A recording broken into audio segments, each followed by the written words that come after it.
Life wisdom. What are the most fattening, unhealthy, and sneaky foods out there that are contributing to obesity and bad health? In this video, I'm going to count down the top 10 obesity-causing foods, but I want to start out with a vote. Which is your favorite? Sweet, salty, meat, carbs, or coffee? Let me know which one you find yourself craving most often.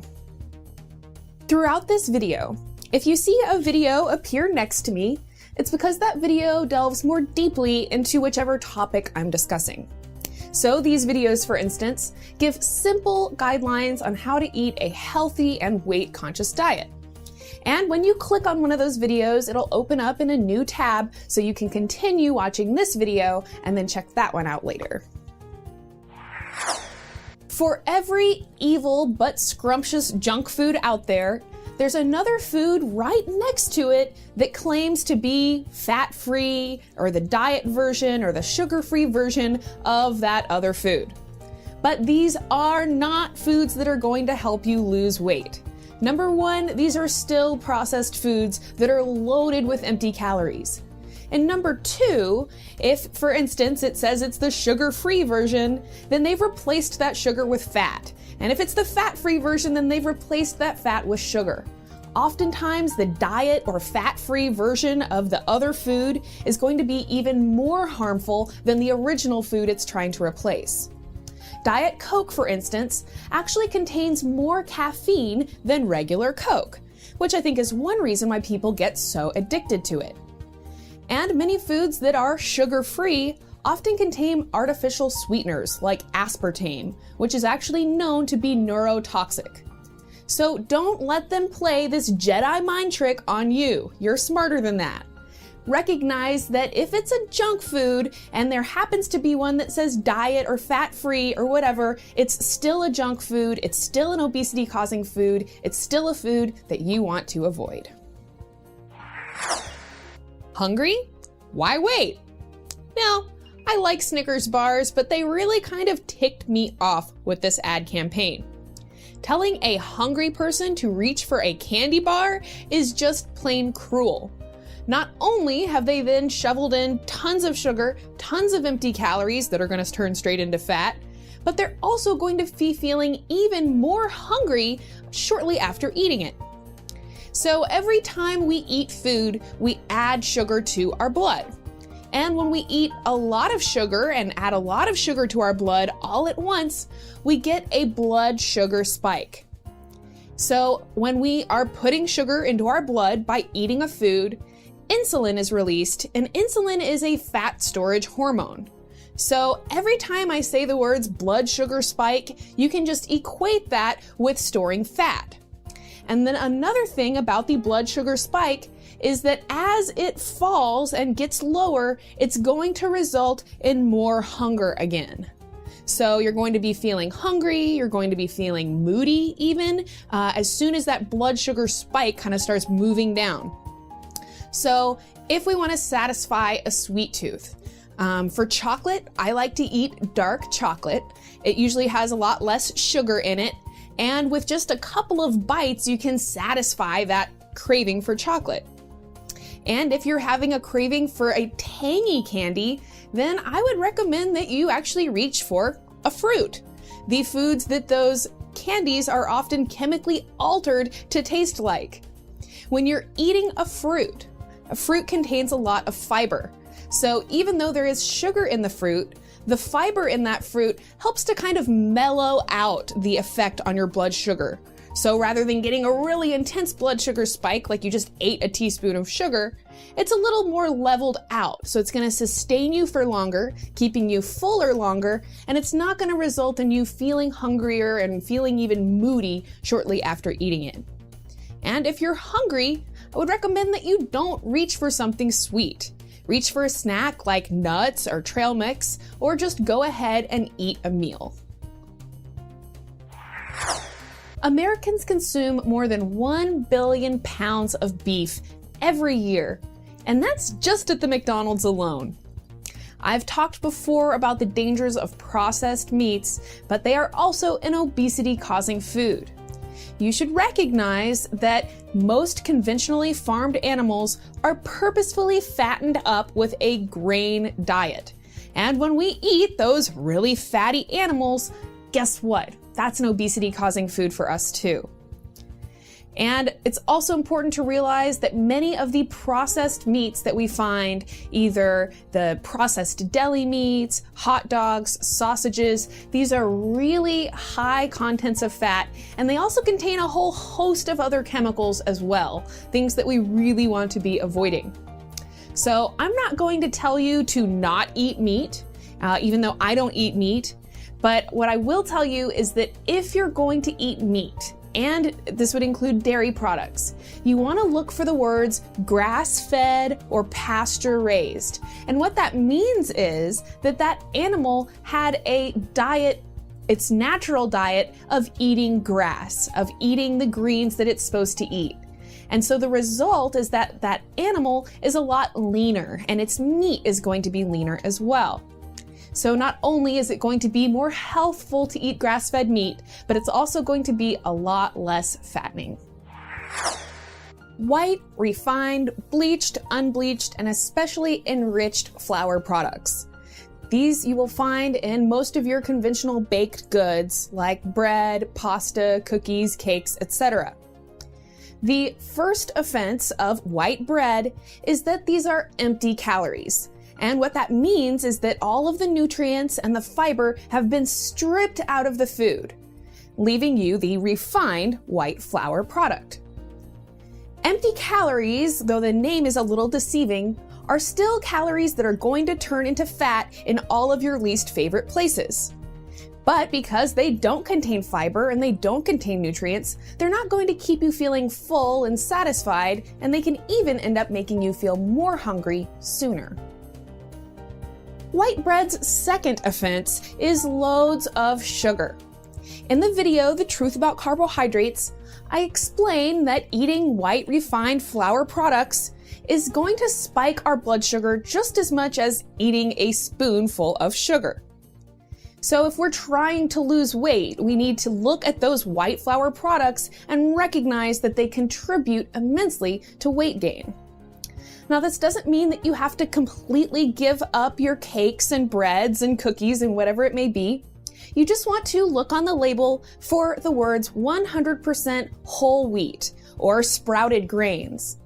And in my video, What Not to Eat, I explain that we can simply replace unhealthy ingredients like white refined flour with a more healthful one like whole wheat or sprouted grain flour.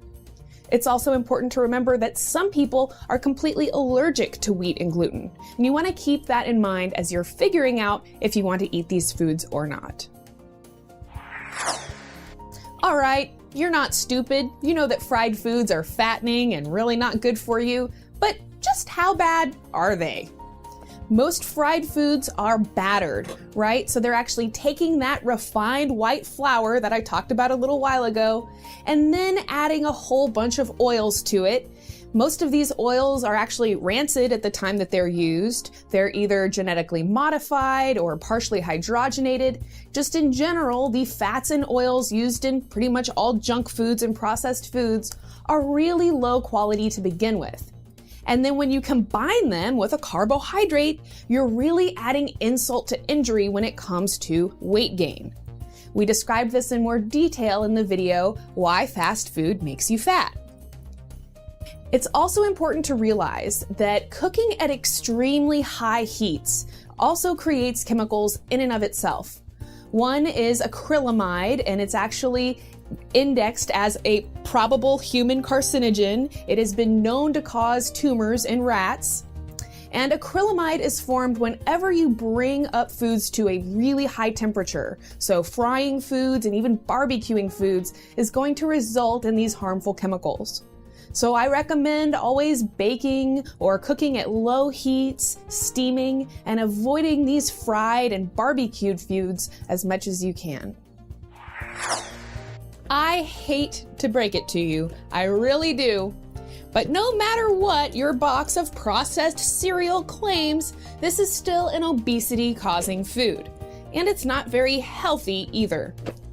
Even though the packaging of many processed cereals will say contains whole grains or now contains fiber, most of these cereals are still made with the refined white flour that I was discussing in the last tip. And they're also loaded with tons of sugar, artificial colors, artificial flavors, preservatives, and a whole host of other additives. If you want to learn more about the dangers of food chemicals, you can watch my video, Are Food Chemicals Killing You? A better bet is going to be getting a variety of different natural grains. And in the video, The Truth About Grains and Gluten, we discuss some of those good alternatives to your processed cereals and other processed wheat products. Millet, barley, brown rice are all great examples. Also, the seed quinoa is another great thing that I love to enjoy for breakfast. Then you can sweeten them with apples, blueberries, honey, raisins, you name it, and create a healthy breakfast that's going to sustain you longer, keeping you full longer, and keeping you healthier.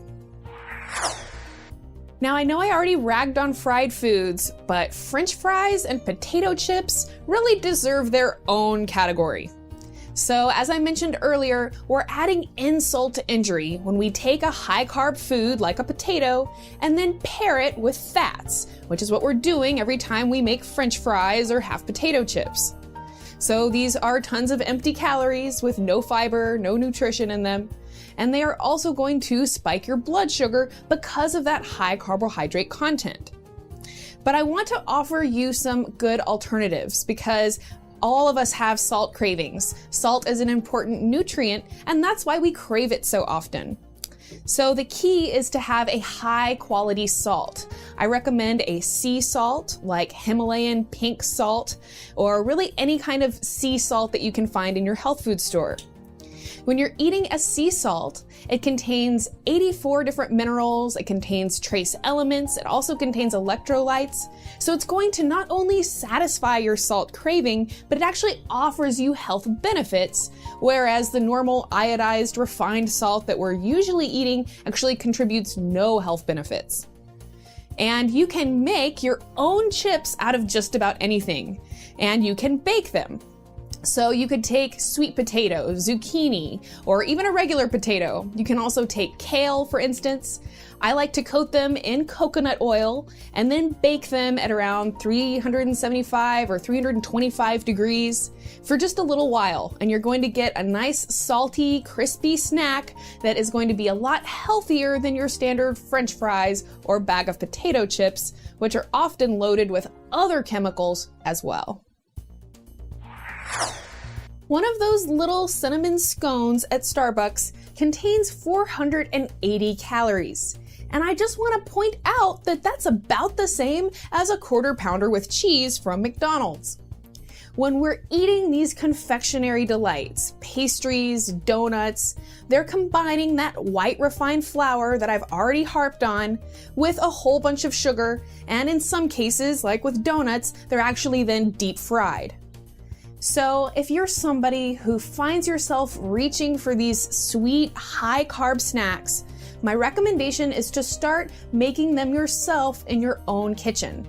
Because not only are you able to control what you put in them, you know they're not going to contain any weird preservatives or any weird chemicals that any one of those packaged Little Debbie snacks or Twinkies are going to contain. So one of my favorite things is to bake my own banana nut bread. And so the first thing you can do is to use a whole wheat flour or to use a sprouted grain flour. And if you're gluten-free, you can actually bake with garbanzo flour, tapioca flour, or brown rice flour. And that's going to save you all of the negative health implications associated with the white refined flour. And then my other favorite thing I like to do is to sweeten those foods with honey instead of refined sugar. And you'll find that while you can, really be addicted to that refined sugar flavor, if you just keep at it, if you just keep integrating these other sweeteners in as a replacement, over time your tastes will change. And after a while, that refined sugar taste is not even going to appeal to you anymore. So sweetening with honey or even with maple syrup, these are foods that if you buy a high quality version of them are actually going to provide some health benefits to you, whereas refined sugar has a whole host of negative health implications associated with it. Creamy coffee, frappa, mocha, latte, hoo-ha drinks. People drink a lot of coffee. $11 billion worth of coffee just last year and just at the Starbucks. Now, caffeine has its own negative health effects on its own, but caffeine has also been shown to help some people with weight loss. So drinking just black coffee is not included in my obesity-causing foods. But what is when you start combining that coffee with cream and with sugar, especially when you combine it with a whole lot of cream and sugar. It's also important to realize that these are empty calories, which means there's no fiber, there's no nutrients, you're really not getting anything positive out of it, but all of those calories are just going straight to your thighs. So what I recommend is to satisfy your caffeine craving with just caffeine, with just a cup of coffee, and satisfy your sugar craving with something sweet. But try to break the habit of constantly drinking things that combine the caffeine with the cream and sugar and fattening foods. Now, soda pop is not even a food, but it is the #1 most sold item in grocery stores, and it is a huge contributing factor to obesity, so that's why it's on my list.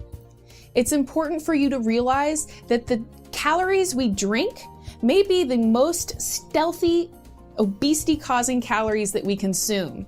Because usually we're just sipping that soda throughout the day, or we're sipping that soda while we eat a really high-calorie meal along with it.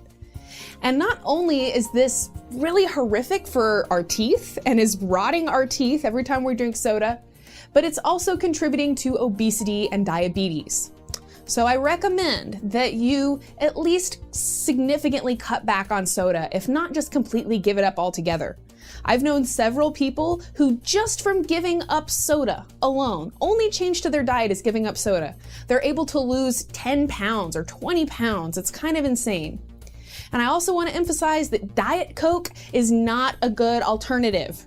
As I already addressed a couple slides back, Diet Coke actually contains more caffeine and is actually going to be more addictive than regular Coke.